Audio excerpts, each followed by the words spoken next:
पुष्पकमल प्रचण्ड भने खेलाडी हो, केपी ओली भने खेलाडी हो, माधव कुमार नेपाल भने नि खेलाडी हो।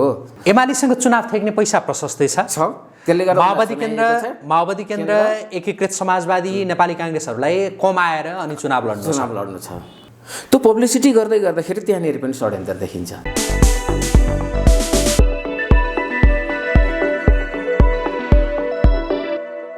नमस्कार आदरणीय दर्शकवृन्द, आजको प्रेसको यो अर्को एउटा विशेष संवादमा यहाँहरूलाई धेरै स्वागत छ। म रोहित भण्डारी। दर्शकवृन्द, प्रमुख प्रतिपक्षी दल नेकपा एमाले स्थानीय तहको निर्वाचनको मिति तत्काल घोषणा नगर्ने हो भने सडक आन्दोलन गर्ने चेतावनी दिएको छ। उता निर्वाचन आयोगले पनि सरकारलाई निर्वाचनको मिति घोषणा गर्नका लागि बारम्बार ताकेता गरिरहेको छ र निर्वाचनका मिति यी हुन सक्छन्, यसलाई अनुमोदन गर्नु भन्ने हिसाबले निर्वाचन आयोगले सरकारलाई भनिरहेको छ। तर सरकार र सरकारी गठबन्धनमा रहेका दलहरूले खास तातो देखाएका छैनन्। तिनै तहको निर्वाचन एकैपटक गरेर खर्च जोगाउनु पर्छ भन्ने पक्षमा माओवादी केन्द्र आफू रहेको भनेर त्यो पार्टीका नेताहरूले सार्वजनिक अभिव्यक्ति नै दिन थालेका छन् भने नेपाली काङ्ग्रेस र नेकपा एकीकृत समाजवादी पार्टीका नेताहरूको अभिव्यक्ति पनि माओवादी केन्द्रका नेताहरूको अभिव्यक्तिसँगै मिल्दोजुल्दो तवरले सार्वजनिक हुन थालेका छन्।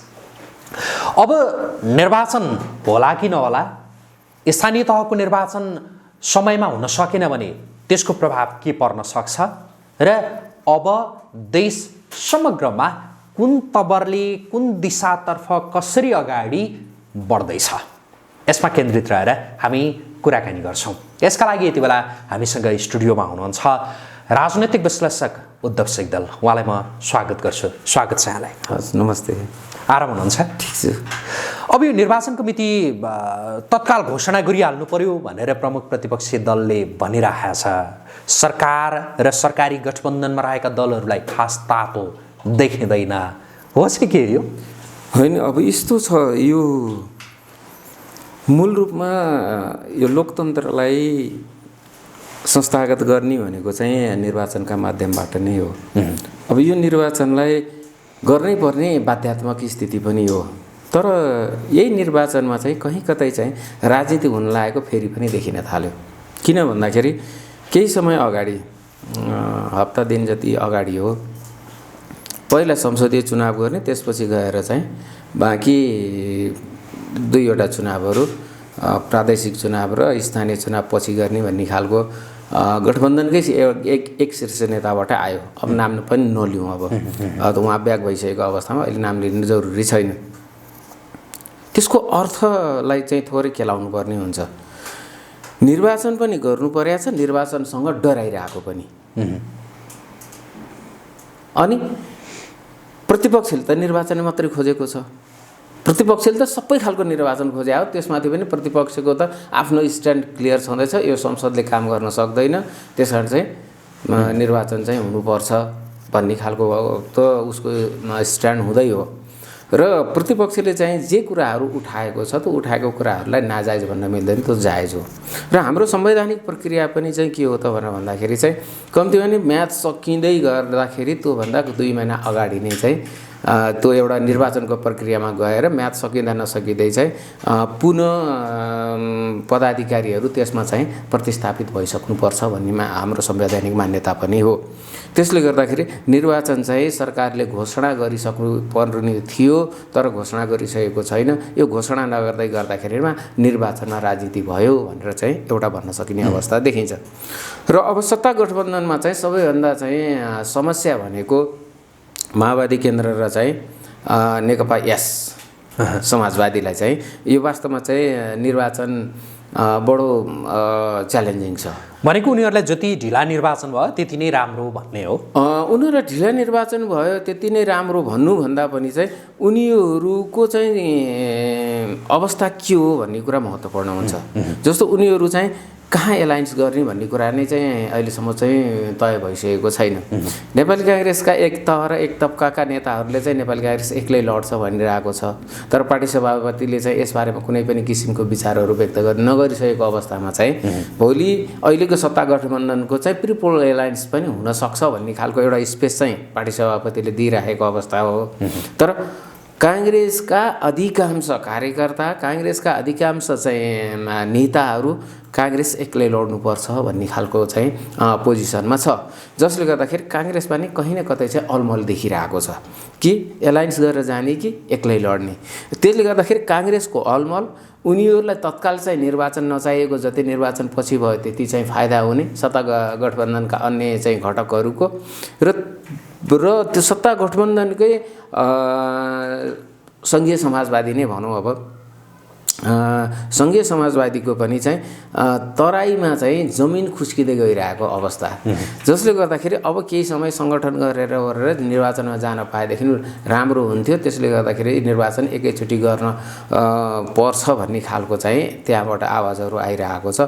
अब बाँकी संविधानलाई चाहिँ कसरी व्याख्या गर्ने भन्ने कुराहरू चाहिँ महत्त्वपूर्ण हो। तर एउटा महत्त्वपूर्ण पक्ष चाहिँ के हो त भन्दाखेरि चाहिँ नेपालको संविधानले रिक्तताको स्थितिलाई चाहिँ चिन्दैन। जस्तो स्थानीय निर्वाचन भएन, पदाधिकारी रिक्त भयो भने त्यो रिक्ततालाई चाहिँ चिन्दैन, त्यहाँ पदाधिकारी भइरहनुपर्छ भन्ने खालको चाहिँ संवैधानिक 6 महिनापछि सार्न सकिन्छ भनौँ। 6 महिनासम्म तिनै अहिलेका पदाधिकारीहरू, अहिलेका जो प्रतिनिधिहरू जो छन् उनीहरूलाई नै लम्ब्याउन सकिन्छ भन्ने कुरा नि आइरहेको छ। त्यो त आइरहेको छ 6 महिना, तर विशेष परिस्थिति हुन चाहिँ पर्यो। त्यो पनि चाहिँ संसदीय र चाहिँ प्रादेशिक निर्वाचनमा हो, स्थानीय निर्वाचनलाई चाहिँ भनेको छैन। स्थानीय प्रतिनिधिको रिक्तताको कल्पना यो संविधानले गरेको छैन, जसले गर्दाखेरि 6 महिना सार्ने भन्ने प्रावधान नै त्यहाँनिर रहँदैन। अब जेठभित्र यो निर्वाचनका लागि निर्वाचन आयोगलाई त्यो पर्याप्त समय पनि छैन भन्ने अब 120 दिनको उसले जो भनिराखेको छ, अब त्यो पनि देखिँदैन। निर्वाचनको मिति सरकारले तत्काल घोषणा नगर्दाको परिणति के हुन सक्छ? यसमा यस्तो छ, हाम्रो पहिला चाहिँ कुन समयलाई चाहिँ काउन्ट गर्ने भन्ने कुरामा पनि चाहिँ पुनर्व्याख्या हुन सक्छ। जस्तो त्यति बेला त 4 चरणमा चाहिँ निर्वाचन भएको थियो नि, स्थानीय निर्वाचन। कसैको चाहिँ वैशाखमा चाहिँ पदावधि सकिने हो, कसैको चाहिँ असारमा पदावधि सकिने थियो र कसैको चाहिँ असोजमा पदावधि सकिने हो नि त। त्यसले गर्दाखेरि त्यसलाई चाहिँ एकै ठाउँमा लिएर आउँदाखेरि चाहिँ सायद मङ्सिरमा गर्दाखेरि पनि मिल्ने हो कि। अब व्याख्या र विश्लेषणका कुराहरू भए, अब कानुनको विद्यार्थी होइन, अब कानुन कर्मीहरूले व्याख्या गर्दै गर्दाखेरिमा चाहिँ त्यो 6 महिना पछाडि सार्न सक्ने स्थिति पनि रहन सक्ला। त्यसले गर्दाखेरि चाहिँ अहिले त्यस्तो संवैधानिक सङ्कट नै आइहाल्छ, अहिले घोषणा नगर्दैमा संवैधानिक सङ्कट नै आइहाल्छ भन्ने चाहिँ छैन। आफू अनुकूलको व्याख्या गर्लान् गर्नेहरूले, आफ्नो अनुकूलको व्याख्या गर्छन्, तर संवैधानिक सङ्कट आइहाल्छ भन्ने चाहिँ होइन। बहाना चाहिँ सजिलो छ होइन सरकारलाई, किनकि कोरोना देखाउन पाइएको छ। धेरै सजिलो छ अहिले बहाना त, कोरोना पनि देखाउन पाइएको छ, किनभने यो त एक खालको सङ्कट नै हो। यो सङ्कट देखाउनु पाएर यो सङ्कटको कारणले गर्दाखेरि चाहिँ त्यो त पार्टीहरूका चाहिँ जुन अधिवेशन गर्ने कुराहरूदेखि लिएर चाहिँ त्यो देखिहाल्यो नि। हरेकका चाहिँ बाध्यात्मक अधिवेशन मात्रै भएका हुन् नि त, संवैधानिक बाध्यात्मक अधिवेशन मात्रै भयो नि, होइन भने त नियमित अधिवेशन त कुनैले पनि गरेन। नियमित अधिवेशनमा कुनै सङ्कट पनि थिएन, केही पनि थिएन, त्यसै टारे र त्यसपछि गएर बाध्यात्मक अधिवेशनको लागि चाहिँ उनीहरूले अब भनौँ न अधिवेशनको लागि अधिवेशन गराए, केन्द्रीय अधिवेशन गरेर अनि मात्रै बल्ल जिल्ला प्रदेशका अधिवेशनहरू सुरु यो सरकारमा रहेका दलहरूलाई निर्वाचन चाहिँ अलि पर सार्न पाए हुन्थ्यो भन्ने जस्तो देखिन्छ। यता प्रमुख प्रतिपक्षी दल नेकपा एमालेलाई चाहिँ त्यो प्रतिपक्षी कित्तामा रहेका कारणले चाहिँ यो निर्वाचनप्रति यति धेरै हतारो भयो हो कि या होइन, यो एमाले यति बेला सत्तामा हुन्थ्यो, सरकारमा हुन्थ्यो भने पनि उसलाई यति नै हतारो लाग्थ्यो होला निर्वाचन? होइन, निर्वाचनको हतार त एमालेको चाहिँ जुन कन्फिडेन्स हो नि, त्यो कन्फिडेन्सले गर्दाखेरि हामी पुनः आउन सक्छौँ भन्ने खालको जुन कन्फिडेन्स हो, त्यो कन्फिडेन्सले गर्दाखेरि उसलाई निर्वाचन चाहिँ चाहिएको नै हो। तर सत्ता गठबन्धनमा रहेका चाहिँ नेपाली काङ्ग्रेस बाहेककाहरूको, अब जसपाको चाहिँ लोसपाको छोडौँ,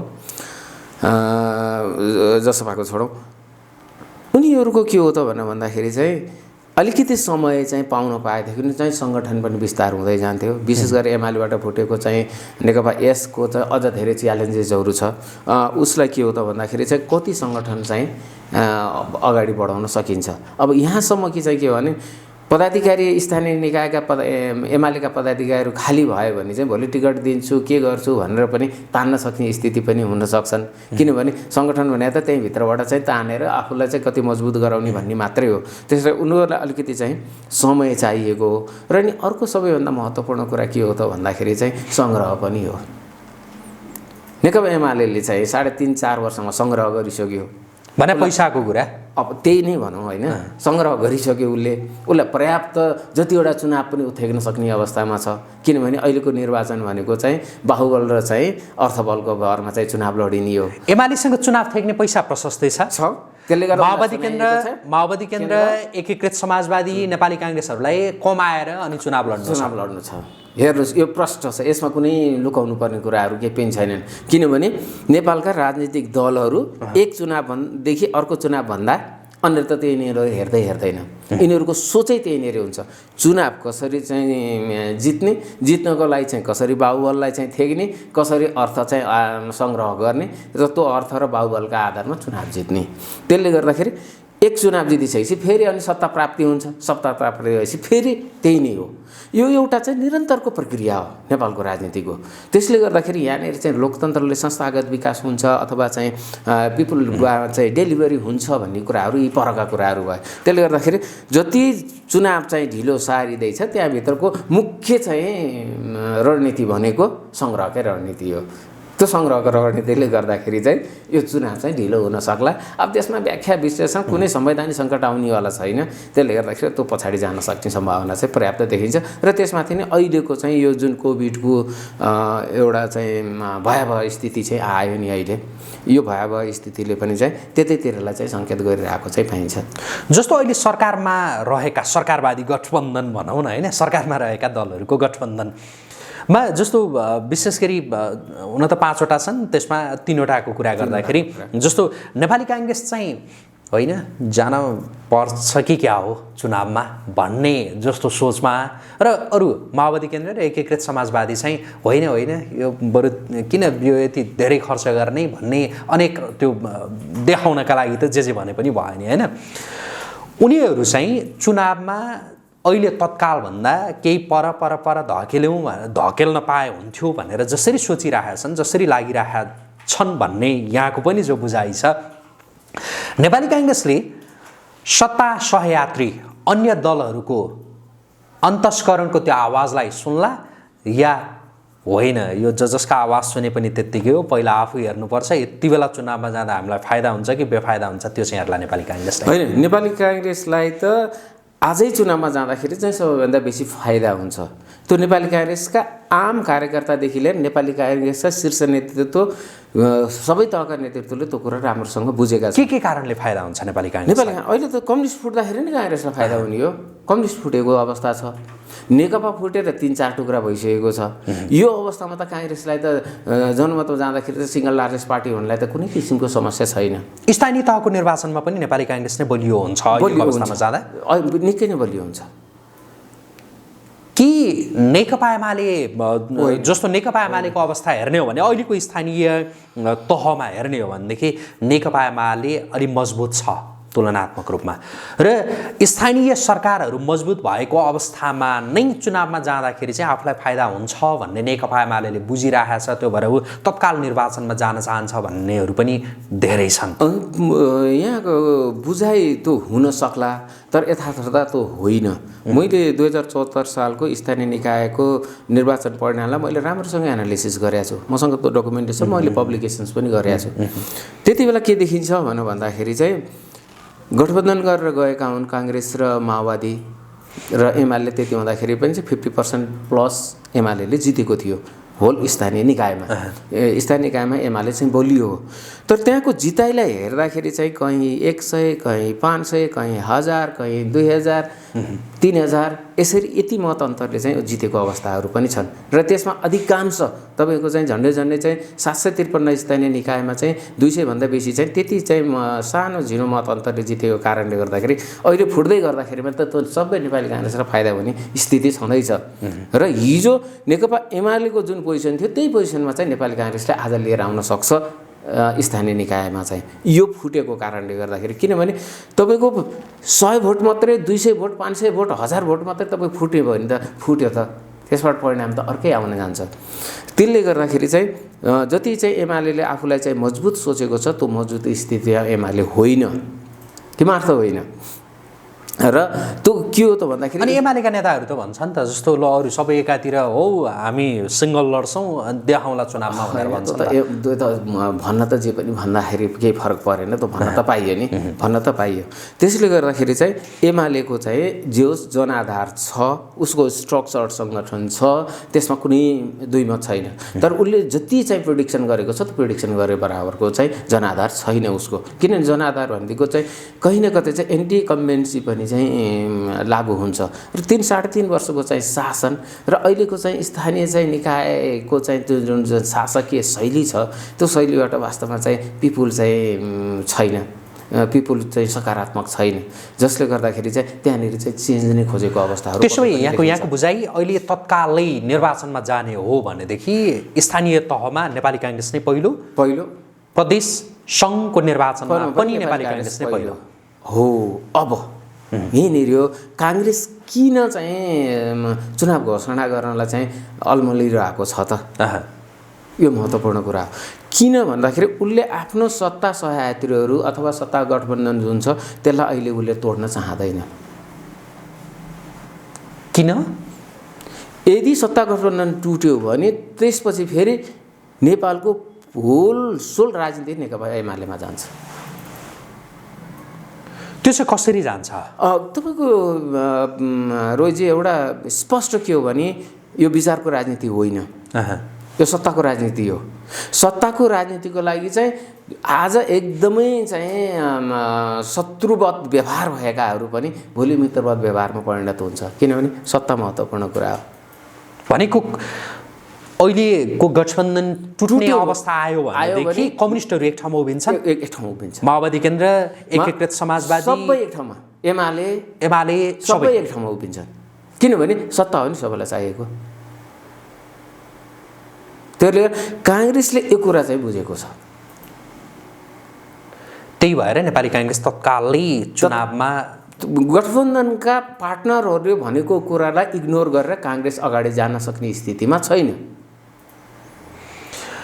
गठबन्धनमा रहेका दलहरूलाई इग्नोर गरेर नेपाली काङ्ग्रेस अगाडि बढ्यो भनेदेखि के फेरि माओवादी केन्द्र एकीकृत समाजवादी नेकपा एमाले एउटै दल बन्छन् भन्ने कुरा के एउटै दल होइन गठबन्धन बन्छ वाम गठबन्धन बन्छ त्यो सम्भावना छ त्यो सम्भावना एकदम मनज्ञ छ प्रशस्त छ फेरि केपी शर्मा ओली र माधव कुमार नेपाल अँगालो हाल्छन् मोडालिटी फरक हुनसक्छ नि हिजोको मोडालिटीभन्दा फरक मोडालिटीमा चाहिँ उनीहरू एक ठाउँमा आउन सक्छन् त्यो बाध्यता हो तपाईँको सत्ता राजनीतिबाट चाहिँ कुनै राजनीतिक दल कोही राजनीतिक पात्र चाहिँ अलग भयो भने उसको राजनीति समाप्त हुन्छ त्यो राम्रोसँग बुझेको छ त्यसमाथि नै कम्युनिस्टहरू भनेको जित्नै पर्छ काङ्ग्रेस जस्तो चुनावी प्रतिस्पर्धामा म सहभागी भए लोकतन्त्रले जित्यो भनेर चाहिँ कम्युनिस्टहरू भन्दैन कम्युनिस्टहरू जित्नै पर्छ कम्युनिस्टहरू हार्यो भने समाप्त भएर जाने हो त्यसले गर्दाखेरि कम्युनिस्टको लागि सत्ताभन्दा दोस्रो केही पनि छैन जसको कारणले गर्दाखेरि चाहिँ भोलि वाम गठबन्धन अथवा चाहिँ केका नाममा एक ठाउँमा आउने स्थिति पनि हुन सक्छ र त्यो प्रबल सम्भावना देखिन्छ त्यसले गर्दाखेरि काङ्ग्रेसले आज सुझबुझपूर्ण ढङ्गबाट चाहिँ काम गरिरहेको छ कि सत्ता गठबन्धनलाई उसले चलाइरहेको छैन र उसका कुराहरूलाई मानिरहेको छ त्यसै सत्ता गठबन्धनमा रहेका सहयात्री दलहरूको आवाजलाई नेपाली काङ्ग्रेसले सुन्छ मनन गर्छ बुझ्छ र अगाडि बढ्छ र एउटा बाध्यता हो कि तपाईँ संवैधानिक बाध्यता हो कि हाम्रो संविधानले कुनै पनि चुनावमा संसदीय चुनावमा कुनै पनि चाहिँ सिङ्गल पार्टीले चाहिँ मेजोरिटी कहिल्यै ल्याउन सक्दैन हामीले संविधानले त्यस्तो निर्माण गरेका छौँ त्यसले गर्दाखेरि चाहिँ प्रश्न कहाँनिर भन्दाखेरि प्री पोल एलायन्स गरेर जाने कि पोस्ट पोल एलायन्स गरेर जाने भन्ने मात्रै कुरा हो। तर हामीले अभ्यास के गर्यौँ भन्दाखेरि प्री पोल एलायन्सको अभ्यास गऱ्यौँ, गरिसकेपछि अब प्री पोल एलायन्स भनेको बाध्यात्मक भइसक्यो।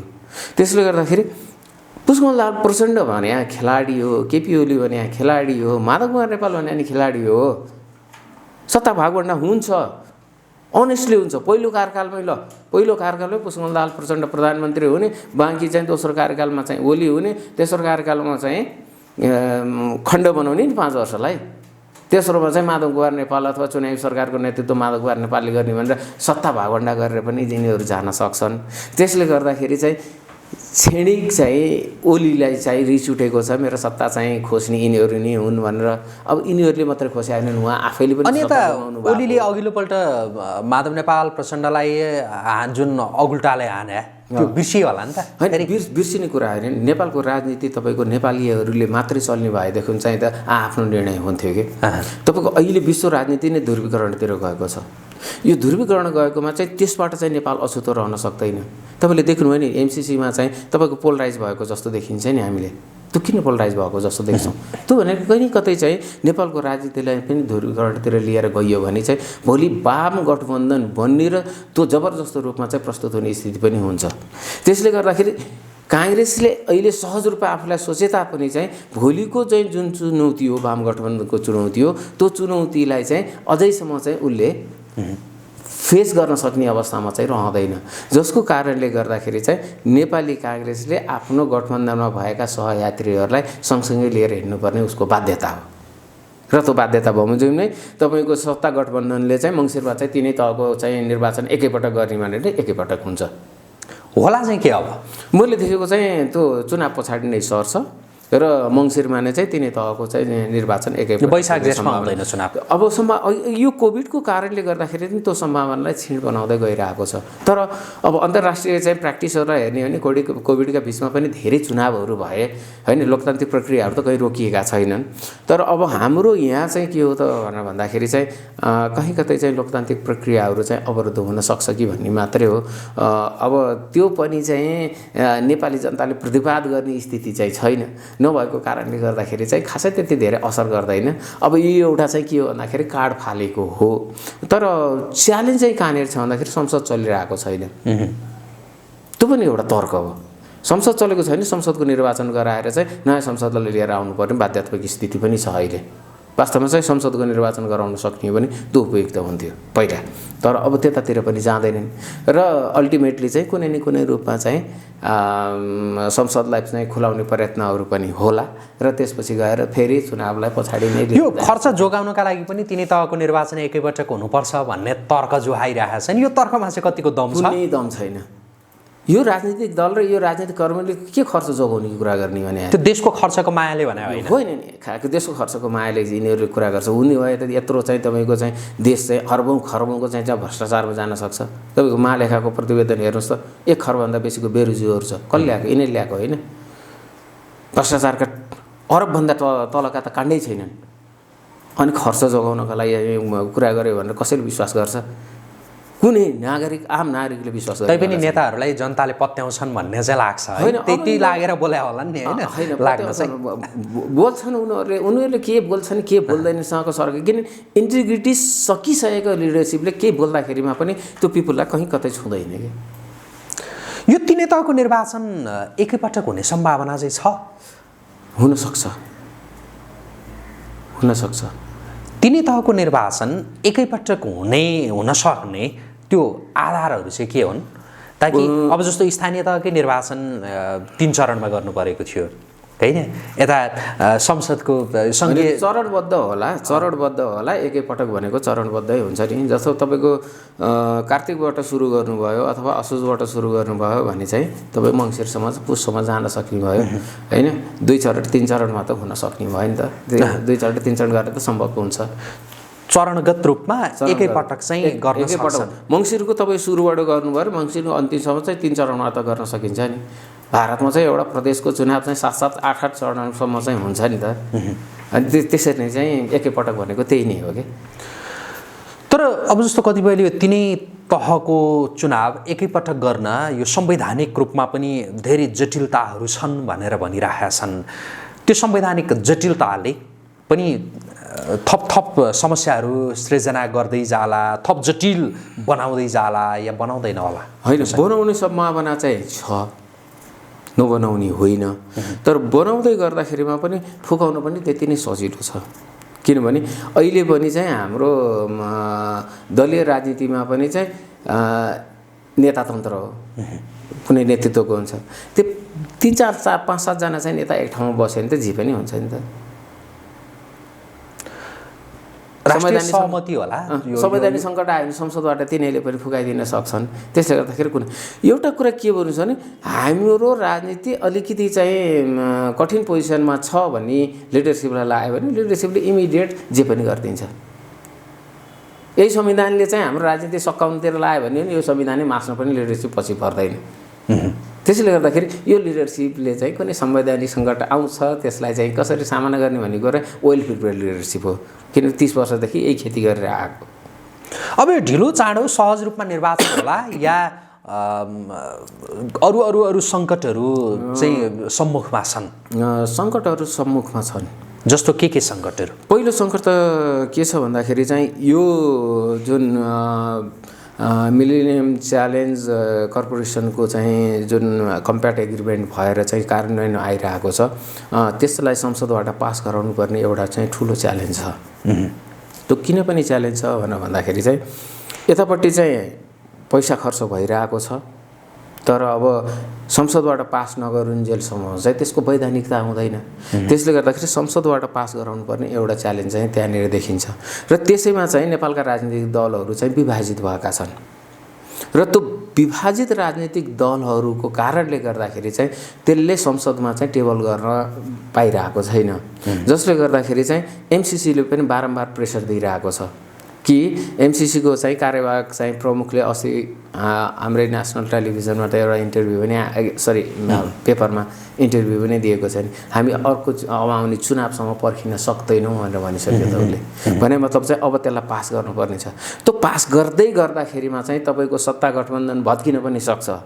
च्यालेन्ज त धेरै छन्। सत्ता गठबन्धन भत्केर अर्को सत्ता गठबन्धन भयो भने त्यो सत्ता गठबन्धन चाहिँ अगाडि जान सक्ने कि नसक्ने। त्यसले गर्दाखेरि चाहिँ अबको परिस्थिति भनेको चाहिँ त्यति सहज छैन। चुनाव भनेको हामीले जसरी सहज रूपमा चाहिँ सोचिरहेका छौँ नि, त्यो सहज रूपमा चाहिँ चुनावलाई नसोचौँ, किनभने चुनाव नहुन पनि सक्छ।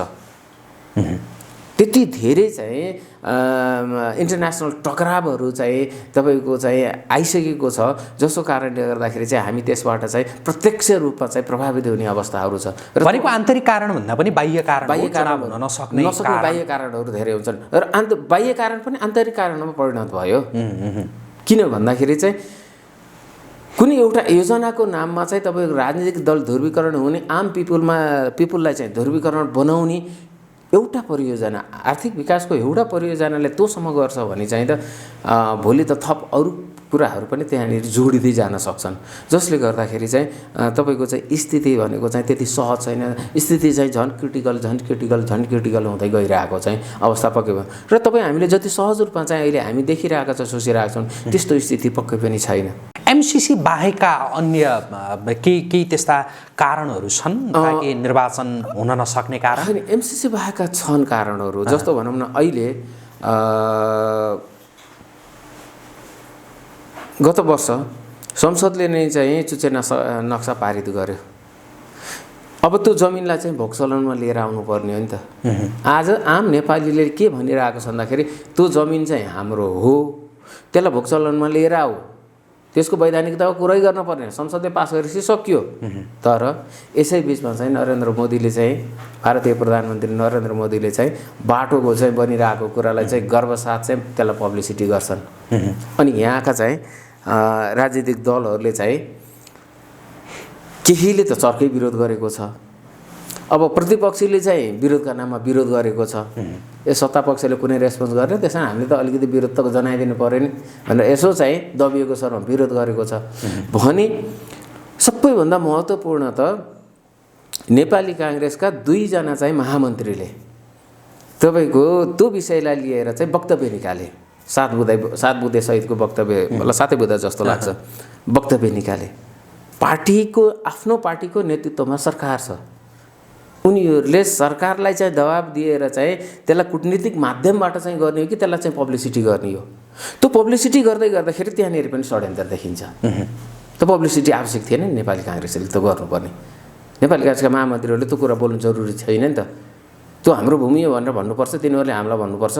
आज टेक्स्ट बुक्समा हेर्न पाउँछौँ हामी नक्सा हेऱ्यौँ भने त हाम्रो भूमि त त्यो स्वतः हो भनेर नक्सा हेरेपछि आज आम पिपुल त्यो बारेमा अवेर छ। त्यो क्लेम गर्नु जरुरी छैन। हो, आफ्नो पार्टीको नेतृत्वमा सरकार छ भने त्यसलाई कसरी हुन्छ कुटनीतिका माध्यमबाट आफ्नो भोग चलनमा लिएर आउने कुरा पो गर्नुपर्छ त। त्यसले गर्दाखेरि त्यो पनि एउटा जटिल विषय बन्दै गइरहेको छ र त्यसलाई चाहिँ अहिलेसम्म चाहिँ त हाम्रो दुई देशको बिचको होला, तर दुई देशको बिचको मात्र विषय त होइन। हिजो सन् 2015मा तत्कालीन प्रधानमन्त्री सुशील कोइरालाले चाहिँ चीन र भारतले त्यही सडक बनाउनको लागि लिपिलोकमा सम्झौता गरे होइन, काली नदीलाई भङ्ग्याएको होइन। उनीहरूको स्वार्थ मिल्दै गर्दाखेरिमा चाहिँ त नेपाल चाहिँदो रहेछ नि त। त्यसले गर्दाखेरि त्यो मुद्दा झन् जटिल भएर गएको अवस्था छ र नरेन्द्र मोदीले त्यति डङ्गा पिटाइ गर्दाखेरिमा मेरो बुझाइ त्यहाँ कहीँ न कतै चीनको पनि समर्थन छ। अनि हाम्राले यहाँ एउटा कुरा गर्ने, दुईवटा छिमेकीले चाहिँ एक खालको स्थिति चाहिँ निर्माण गरिरहने, अनि त्यसपछि गएर चाहिँ हामी चाहिँ थप गन्जागोलतिर चाहिँ जाने स्थिति जुन निर्माण भइरहेको छ, यसले पनि चाहिँ राजनीतिलाई चाहिँ अझ सङ्कटपूर्ण स्थितितिर लिएर जान सक्छ भन्ने कुरा चाहिँ त यी दुईवटा छिमेकीका रवैयाले पनि चाहिँ देखाइरहेको चाहिँ छ। त्यसले गर्दाखेरि अर्को दोस्रो भनेको चाहिँ यो जुन सीमाको मुद्दा छ नि, यो यति व्याख्या गरेको हो। र त्यसको साथसाथै अहिलेको जुन सरकार छ त्यो सरकार चीनसँगको सम्बन्धको बारेमा चाहिँ इग्नोर जस्तो गर्न लाग्यो। अमेरिका, बेलायत, भारतमा चाहिँ उसले राजदूत नियुक्ति गर्छ, चीनमा राजदूत नियुक्ति गर्नु पर्दैन, छिमेकी होइन। र त्यति मात्रै होइन, सीमा विवाद दक्षिणसँग बेसी छ, उत्तरसँग पनि होला, आधिकारिक रूपमा आइसकेको छैन। तर हामीले त सरकारकै चाहिँ आधिकारिक चाहिँ डकुमेन्टहरूलाई आधार मान्ने हो। यसभन्दा अगाडिको केपी ओली नेतृत्वको सरकारले चीनसँग हाम्रो कुनै पनि चाहिँ सीमा विवाद छैन भनेर भनिसकेपछि चाहिँ परराष्ट्र मन्त्रालयले विज्ञप्ति निकालिसकेपछि हामीले मान्ने त त्यसैलाई हो नि त। र पछि यो सरकार आइसकेपछि यो सरकारले चाहिँ एउटा फेरि चाहिँ सीमा विवादको चाहिँ छानबिन गर्ने टोली गठन गर्छ। चीनसँग भएको सीमा विवादको छानबिन गर्ने टोली गठन गर्ने भनेर चाहिँ टोली गठन गर्छ र छानबिन गर्नतिर गइरहेको हुन्छ भने उसले चीनसँगको सम्बन्धलाई चाहिँ कस्तो रूपमा लिएर जान खोजेको हो। यो एउटा चाहिँ यो घटना सानो होला तर यसको अत्यन्त चाहिँ कूटनीतिमा धेरै ठुलो महत्त्व राख्दछ। त्यसले गर्दाखेरि चाहिँ हाम्रो राजनीतिक नेतृत्व यो जुन डिप्लोमेटिक फेलरतिर गइरहेको छ, यसले अर्को चाहिँ राजनीतिक सङ्कट निर्माण गर्ने स्थितितिर पनि लिएर गएको देखिन्छ। त्यसले गर्दाखेरि चाहिँ हामी गाँजिँदै गइरहेका छौँ। एउटा एमसिसी एउटा परियोजना मात्रै होइन, त्यो एउटा आर्थिक परियोजनाबाट त्यो राजनीतिक परियोजनामा कन्भर्ट भइसकेको छ। त्यसमा राजनीति भयो। दोस्रो, सीमा विवादलाई चाहिँ कहाँ प्राथमिकता दिनुपर्ने हो र सीमा विवाद कहाँ छ भन्ने कुराहरू र त्यसपछि गएर हाम्रो जमिन हो भनेर हामीले क्लेम गरिसकेपछि चाहिँ र त्यसलाई हामीले नक्सामा राखिसकेपछि त्यसलाई भोगचलनमा लिएर आउने हो कि त्यसमा फेरि स्टन्टिङ गर्ने हो, पोलिटिकल स्टन्टिङ गर्ने हो। अर्को सङ्कट त्यहाँबाट निम्तिरहेको छ र छिमेकीहरूलाई हामीले सन्तुलनमा राख्न सकिरहेको छैन। यसले गर्दाखेरि चाहिँ यसले समग्रतामा चाहिँ प्रभाव पार्ने भनेको चाहिँ हाम्रो अबको चाहिँ राजनीतिक कोर्सेसहरूलाई हो।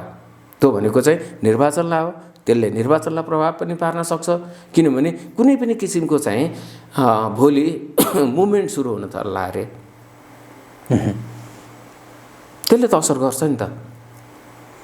भनेपछि यहाँले जो चीनको कुरा गर्नुभयो, भारतको कुरा गर्नुभयो होइन, अमेरिकाको कुरा गर्नुभयो, यी विभिन्न सङ्कटहरू हाम्रा सम्मुखमा छन्। त्यो भएर अहिले हामीले निर्वाचनको कुरा गरे पनि या नगरे पनि त्यसले गम्भीर असर पार्न सक्छ। यही हो एकदमै निष्कर्ष यही हो। तिनले धेरै ठुलो असर पार्नेवाला छन् र यो संविधानप्रति नोटिसमा मात्रै ल्यायो हो नि त इन्डियाले। अझै पनि यसलाई पूर्ण रूपमा चाहिँ स्वीकार गरिसकेको छैन। नेपालको संविधानलाई भारतले पूर्ण रूपमा स्वीकार गरिसकेको छैन नि त। र उसले संविधानमा के कुरा छन् छैनन्, संविधानले कहाँ कति चाहिँ भू राजनीतिक चाहिँ जमिनलाई होगटेको छ, उसलाई त अब सरकारको विषय पनि रहेन। किन त्यो संविधान छ, मलाई सरकारै छैन भन्ने खालको त उसले नोटिसमा मात्रै लिएको छ, उसले स्वीकार गरेको छैन नि त। त्यसले अर्को ठुलो तनाव लिएर आउने स्थिति पनि हुनसक्छ। त्यसले गर्दाखेरि चाहिँ मैले मेरो राजनीतिक नेतृत्वको चाहिँ यो जुन एउटा अहिलेको चाहिँ कूटनीतिक हिसाबले अथवा विदेश नीतिका हिसाबले जुन एउटा कच्चा खेल चाहिँ देखिरहेको छु, यसले चाहिँ कहीँ न कतै दुर्घटना निम्ताउने हो कि भन्ने कुरामा चाहिँ म बढी चाहिँ आशंकित त्यतातिर भइरहेको छु।